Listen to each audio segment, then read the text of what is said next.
Hey YouTube, it's EvanMagician34 doing a quick deck review for the Lost Sanctuary Structure deck, which I gotta say is one of the decks that has impressed me the most in a really long time. Like all structure decks, it's about $10 or so when you factor in tax and all that good stuff, like that, you know, $9.99 MSRP kind of thing. It's a really, really good deck. Totally worth the money. It's got a lot of cards in it that previously were very hard to get, or just kind of obscure and old. It's got some really cool new cards. It could easily, just kind of throwing this out there, it could easily create its own archetype. Like, this could actually be a tier 2, maybe even a tier 1 deck with the right support. I haven't really tested it enough yet, but I'm going to get into that more later. Definitely a deck worth buying 3 of if you've got $30 to blow, and if you don't have $30 to blow, why are you playing Yu-Gi-Oh! Again? Come on, of course you've got $30 to blow. And this is one of the best places you can blow it on. I swear I don't work for the company. Okay, first off is this guy, Master Hyperion. He reminds me so much of Dark Armed Dragon, and in all the right ways. He's 8 stars, so you could theoretically trade him in. He's 2700 attack. He's got a you can special summon him from your hand kind of effect by removing an agent from either your hand, field, or grave, which is pretty cool. But what's awesome about that is that it's a can. So you can just ditch him to the grave and then Monster Reborn him, and you didn't have to properly summon him, or you could even tribute for him if you need to. I mean, I probably wouldn't. But, and then he's basically just got a dad effect where the ammo isn't dark monsters, instead you gotta remove light fairies. You can only do it once per turn, but if you've got Sanctuary in the Sky on the field, then you can do it twice per turn if you want. Just awesome, and you can run 3. So like I say, he feels a lot like Dad. There's also this neat little 2-star tuner called Agent of Mystery Earth. Like I say, she's a 2-star tuner, she's a grand attack, that's not bad. And when she's normal, you get to Stratos yourself, basically, for any agent except another copy of herself, which is just fine. And if Sanctuary of the Sky is on the field, she can even search Master Hyperion in addition to one of the fairies, but it doesn't necessarily have to go get him. So flexibility, she's just awesome. She's not going to get bottomless. The other foil you get is this guy, the Agent of Miracles, Jupiter. He's pretty cool. He's an 1800 point stick for 4 stars, not bad.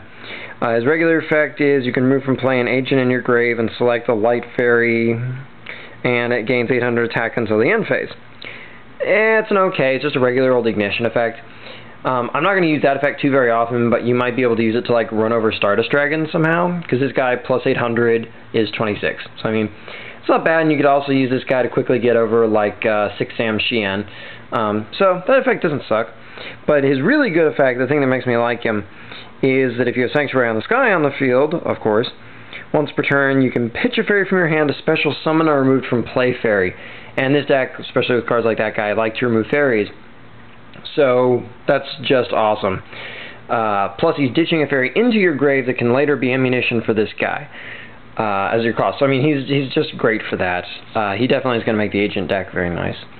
We also have reprints of Saturn, who's kind of, yeah, he actually was kind of a cool combo card before, and he's a little hard to get hold of just because he didn't have a lot of recent printing. So he's back again. He's 2400, but with Sanctuary out, he can deal damage to your opponent equal to the difference in your life points if you're higher.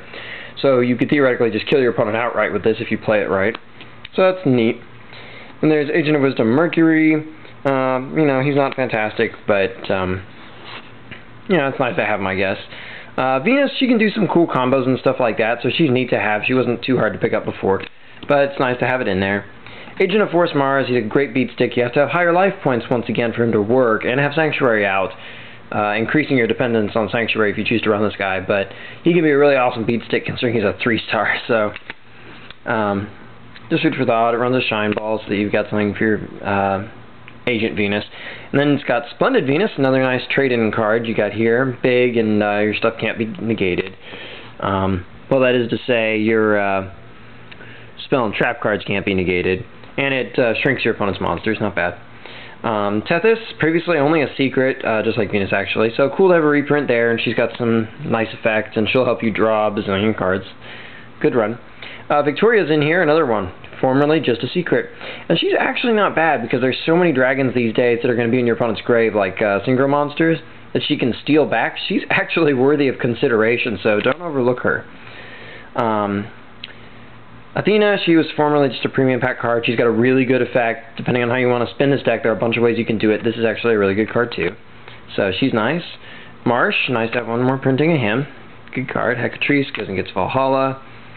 Shining Angel, never hurts to get a reprint of that guy. Soul of Purity and Light, okay card, nice. Oh, it's an okay stick, not bad. I don't know if I'd run it right now, but still cool. Aeronite Parshath, I think we should all know what this guy does. Too bad Neo Parshath didn't come in this deck, but we can't have everything. Nova Summoner, a lot like Shining Angel, except it could get Parshath if you have Sanctuary in the Sky on the field, so that's sort of the ability to recruit a bigger monster, basically. Zarate, this is the discard from hand to terraform that gets Sanctuary in the Sky. He dies if he goes to the field without it, but he's a 2100 point stick when it's out. So he's not as dead as like terraforming in your hand. If I got 2 of this guy, it's better than having 2 terraformings, because I can always summon the other one. And he's a light fairy, and that's not bad at all.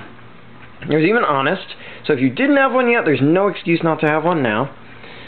Also Hanawada, that definitely screams side deck at best, and these days there's not a lot of burn, so I wouldn't run it, but it's still cool to have. Consecrated Light, yes, one more nail in the Blackwing coffin. It's now even easier to get than it was before.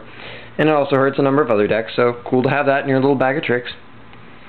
Another new card they gave us is Cards from the Sky, and it's a pretty neat card.